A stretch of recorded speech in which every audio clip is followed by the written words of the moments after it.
Spoken English ക്ലാസ്സിൻ്റെ പുതിയൊരു അധ്യായത്തിലേക്ക് സ്വാഗതം. എൻ്റെ പേര് ജസ്റ്റിൻ തോമസ്. അപ്പോൾ നമ്മൾ ഇന്ന് സംസാരിക്കുന്നത് മോശം സ്വഭാവങ്ങളെ പറ്റിയാണ്.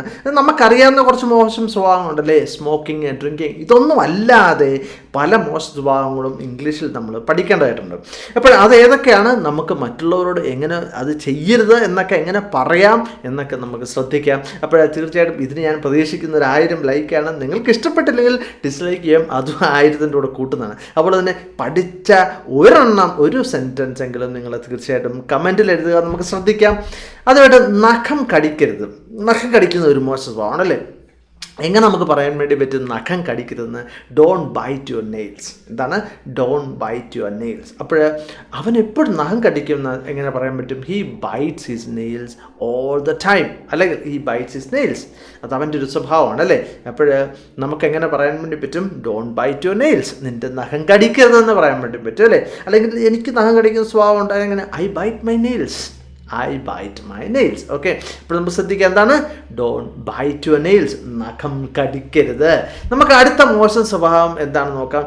മൂക്കിൽ കൈയിടരുത് അല്ലേ. നമ്മൾ സത്യത്തിൽ എന്താണ്, നമ്മൾ പൊതുമധ്യത്തിലൊക്കെ പോകുമ്പോൾ എന്തെങ്കിലും അസ്വസ്ഥത ഉണ്ടായാൽ പോലും മൂക്കിൽ കൈയിടരുത്. അപ്പം നമുക്ക് എങ്ങനെ പറയാൻ വേണ്ടി പറ്റും?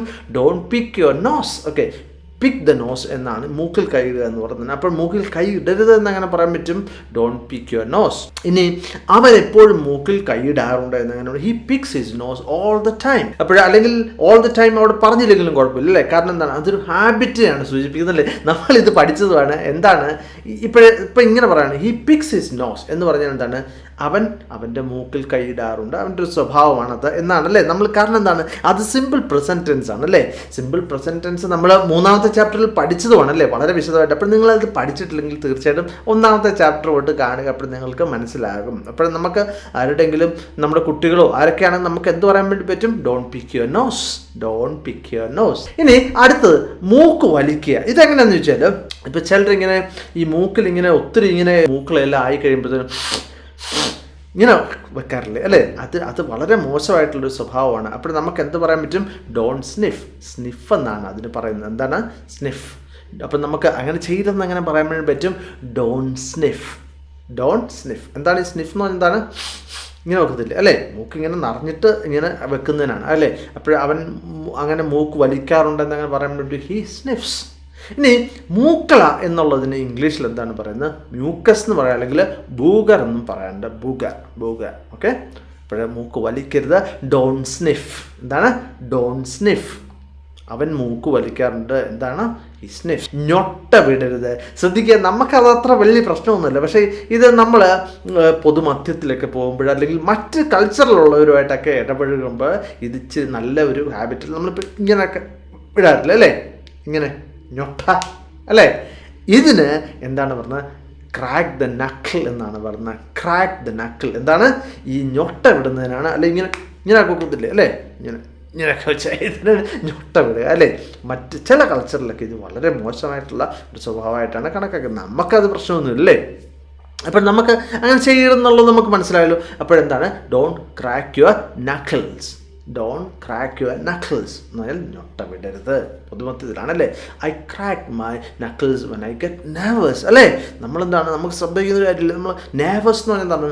പേടി തോന്നുക അല്ലേ, നമുക്ക് ഭയം തോന്നുക, അതിനൊക്കെ നെർവസ് എന്ന് പറയാം അല്ലേ.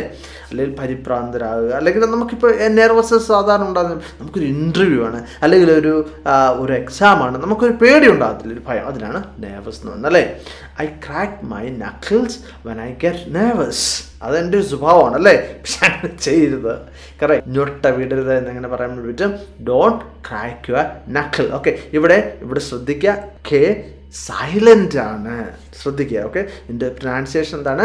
നക്കിൾ. ഓക്കെ, കെ ഇല്ല, കെ സൈലൻ്റ് ആണ് അല്ലേ. Knuckle, don't crack your knuckles, don't crack your knuckle. ഇനി മറ്റൊരു സ്വഭാവമാണ് നമ്മുടെ ഈ പേന എപ്പോഴും ക്ലിക്ക് ചെയ്തുകൊണ്ടിരിക്കുക അല്ലേ. ക്ലിക്ക് ചെയ്യുന്നൊരു പേന ഉണ്ടല്ലോ, നമ്മളിങ്ങനെ ക്ലിക്ക് ചെയ്യുക, നമ്മൾ എപ്പോഴും ഇങ്ങനെ ചെയ്തുകൊണ്ടിരിക്കുക. നമുക്ക് തന്നെ കേട്ട ഒരു അസ്വസ്ഥത തോന്നിട്ടില്ലേ അല്ലേ. Click the pen, don't click your pen. ശ്രദ്ധിക്കുക, എപ്പോഴും ഇങ്ങനെ ചെയ്യുന്നത് ചിലർക്കൊക്കെ അസ്വസ്ഥത ഉണ്ടാകും അല്ലേ. എനിക്ക് ചിലപ്പോൾ കേൾക്കുമ്പോൾ ഇങ്ങനെ ഒരാളിങ്ങനെ അടുത്തടുത്ത് നിന്ന് ഒരു ഭയങ്കര അസ്വസ്ഥത തോന്നാറുണ്ട്.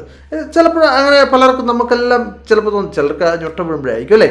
അത് അപ്പം he clicks his pen all the time, അല്ലെങ്കിൽ ഹീ ക്ലിക്സ് ഹിസ് പെൻ എന്ന് പറഞ്ഞാൽ അവരങ്ങനെ ചെയ്യാറുണ്ട് എന്നുള്ളത് അല്ലേ, നമ്മൾ പഠിച്ചതാണല്ലോ. എന്തുകൊണ്ടാണ് ക്ലിക്സ് വന്നത്? ഇപ്പോഴ് യു ആണെങ്കിൽ you don't click your pen എന്ന് നമുക്ക് പറയാം അല്ലേ. പക്ഷേ അവൻ്റെ കാര്യം പറഞ്ഞപ്പോഴെന്താണ് ഹി ക്ലിക്സ് ഹിസ് പെൻ എന്നാണ് പറഞ്ഞത്. എന്തുകൊണ്ടാണ് ഇത് പറഞ്ഞതെന്നുള്ളത് നമ്മൾ ഏത് ചാപ്റ്ററിലാണ് പഠിച്ചത്? രണ്ടാമത്തെ ചാപ്റ്ററിലും മൂന്നാമത്തെ ചാപ്റ്ററിലും പഠിച്ചതാണ് അല്ലേ. കാരണം എന്താണ്, ഹി സിംഗുലർ ആണ്, അതുകൊണ്ടാണ് B1S വന്നത് അല്ലേ. നമുക്ക് മനസ്സിലായി, നമുക്കറിയാവുന്നൊരു കാര്യമാണ്, ഗ്രാമർ പറയുന്നില്ല, അങ്ങനെ ബോറടിപ്പിക്കുന്നില്ല. അപ്പോൾ ക്ലിക്ക് ദ പെൻ എന്നാണ് അല്ലേ, ഡോണ്ട് ക്ലിക്ക് യുവർ പെൻ. ഇനി വായിൽ ഭക്ഷണം ഇട്ട് സംസാരിക്കുന്നത് വളരെ മോശമായിട്ടുള്ള ഒരു സ്വഭാവമായിട്ടാണ് കണക്കാക്കുന്നത്. നമ്മൾ പലപ്പോഴും ശ്രദ്ധിക്കാറില്ല. ഒരു സദ്യക്ക് പോകുമ്പോൾ അല്ലെങ്കിൽ ഒരുപാട് ആളുകളായിട്ട് സംസാരിക്കുമ്പോൾ ഭക്ഷണം കഴിക്കാൻ സംസാരിക്കുന്ന ഒരു സ്വഭാവം നമുക്കുണ്ടല്ലോ. അപ്പോൾ എന്ത് ചെയ്യും, നമ്മളിങ്ങനെ വായിൽ ഭക്ഷണം വിട്ട് സംസാരിക്കില്ല. അപ്പോഴെന്താണ് മറ്റുള്ളവരുടെ അത് ചിലപ്പോൾ തെറിക്കാനൊക്കെ സാധ്യതയുണ്ടല്ലേ. അപ്പോഴെന്താണ് don't talk with your mouth full എന്ന് പറഞ്ഞാൽ ഭക്ഷണം എന്നുള്ളതാണ് അർത്ഥം. Okay, he always talks with his mouth full. അവന് എപ്പോഴും ഹി ഓൾവേസ് ടോക്സ് ആണ് പറഞ്ഞത് അല്ലേ. അപ്പോൾ എന്തുകൊണ്ടാണ്, സിംഗിൾ ആയതുകൊണ്ടാണ്. നമുക്കറിയാം അല്ലേ, രാജു ആണല്ലോ, അത് ടോക്സ് ആണ് വരുന്നത് അല്ലേ, നമുക്കറിയാമല്ലോ. എപ്പോഴും എന്നുള്ളതാണ് അവിടെ ഓൾവേസ് എന്ന് പറഞ്ഞത് അല്ലേ. Don't talk with your mouth full. Don't talk with your mouth full. നീ ഭക്ഷണം വായിലിട്ട് സംസാരിക്കരുത്, അല്ലെങ്കിൽ വായിൽ സംസാരിക്കരുത് അല്ലേ. ഇനി മറ്റൊരു മോശം സ്വഭാവമാണ് എന്താണ്, ഈ പല്ലിൽ കിള്ളുക എന്നുള്ളത് അല്ലേ. നമ്മൾ ചിലപ്പോൾ കണ്ടിട്ടുണ്ടായിരിക്കും, ചിലരൊക്കെ ഭക്ഷണം കഴിക്കുന്നതിന് ഇടയ്ക്കും ഒക്കെ ചെയ്യാറുണ്ടല്ലേ. ഒരിക്കലും അങ്ങനെ ചെയ്യരുത്. Don't pick your teeth in public. Don't pick your teeth in public എന്ന് പറഞ്ഞാൽ എന്താണ്, മറ്റുള്ളവരുടെ മുമ്പിൽ വെച്ച് പല്ലിൽ കിള്ളരുത്. ഇപ്പോഴെന്തായാലും അങ്ങനെ അത്യാവശ്യം വന്നാൽ എന്ത് ചെയ്യണം? ഇപ്പോൾ നമ്മൾ ഭക്ഷണം കഴിച്ചുകൊണ്ടിരിക്കുന്നു, നമുക്ക് അസ്വസ്ഥത ഉണ്ടായി, പല്ലിനിടയിൽ എന്തോ പോയി, എന്താണ് ചെയ്യേണ്ടത്? നമ്മൾ ഉടനെ അവിടുന്ന് മാറണം, എന്നിട്ട് വാഷ്റൂമിലോ വല്ലതും പോയിട്ട് നമ്മൾ അത് ചെയ്യുക, അതാണ് ചെയ്യേണ്ടത്. അപ്പോഴെന്താണ് ഡോണ്ട് പിക്ക് യുവർ ടീത്ത് എന്ന് പറഞ്ഞാൽ പല്ലിൽ കിള്ളരുത്. പല്ലിൽ കിള്ളുക എന്നുള്ളതിൻ്റെ ഇംഗ്ലീഷ് എന്താണ്, പിക്ക് ദ ടീത്ത് അല്ലേ. അപ്പോൾ അങ്ങനെ ചെയ്യരുത്. Don't pick your teeth in public. മറ്റൊന്നാണ് ഏമ്പക്കം വിടുക. അപ്പോൾ അങ്ങനെ ചെയ്യരുത്. അപ്പോൾ ശ്രദ്ധിക്കുക, നമ്മൾ ചിലപ്പോൾ ചിലരുടെയൊക്കെ സ്ഥലങ്ങളിലൊക്കെ നമ്മൾ ഭക്ഷണം ഇഷ്ടപ്പെട്ടു അല്ലെങ്കിൽ വയറ് നിറഞ്ഞു എന്നൊക്കെ ഉള്ളതിൻ്റെ സൂചനയായിട്ട് പരസ്യമായിട്ടൊക്കെ ഏമ്പക്കം വിടാറ് എന്നൊക്കെ അല്ലേ. ഒരിക്കലും ചെയ്യരുത്. Don't burp. എന്താണ് ബർപ്പ് എന്നാണ് പറയുന്നത്. ഡോണ്ട് ബർപ്പ് എന്ന് പറഞ്ഞാൽ ഏമ്പക്കം വിടരുത്. ഡോണ്ട് ബർപ്പ് അല്ലെങ്കിൽ ഡോണ്ട് ബർപ്പ് ഇൻ പബ്ലിക് എന്ന് നമുക്ക് വേണമെങ്കിൽ പറയാം. അതിൻ്റെ ആവശ്യമില്ലേ, ഡോണ്ട് ബർപ്പ് പറഞ്ഞാലും മതി. Don't burp. ഇനി മറ്റൊരു മോശം സ്വഭാവമാണ് നമ്മൾ സാധാരണ ശബ്ദം ഉണ്ടാക്കി കുടിക്കുക, കഴിക്കുക എന്നുള്ളത്. ഇപ്പം നമ്മൾ ചിലരൊക്കെ ചായ അല്ലെങ്കിൽ കാപ്പി കുടിക്കുന്ന നമ്മൾ എന്ന് അങ്ങനെ കുടിക്കാറില്ല അല്ലേ. അല്ലെങ്കിൽ ഭക്ഷണം കഴിക്കുമ്പോൾ ശബ്ദം ഉണ്ടാക്കി കഴിക്കുക, അത് മോശം സ്വഭാവമാണ് അല്ലേ. അതിന് എന്താണ് പറയുന്നത്, സ്ലെപ്പ് എന്നാണ് പറയുന്നത്. Slept. Okay, don't slept. Don't slept. 6 silent ആണ്. ഡോണ്ട് സ്ലെപ്പ് അങ്ങനെ ഓർത്താൽ അല്ലേ.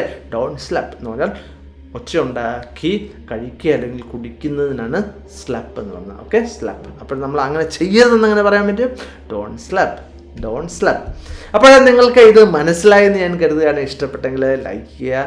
നിങ്ങളുടെ ഒരു സുഹൃത്തിന്, ഒത്തിരി പേർക്കൊന്നും വേണ്ട, ഒറ്റ സുഹൃത്തിന് നിങ്ങളിത് ഷെയർ ചെയ്യുക. മറ്റൊരു വീഡിയോ ആയിട്ട് വീണ്ടും കാണാം. Thank you very much for watching and God bless you.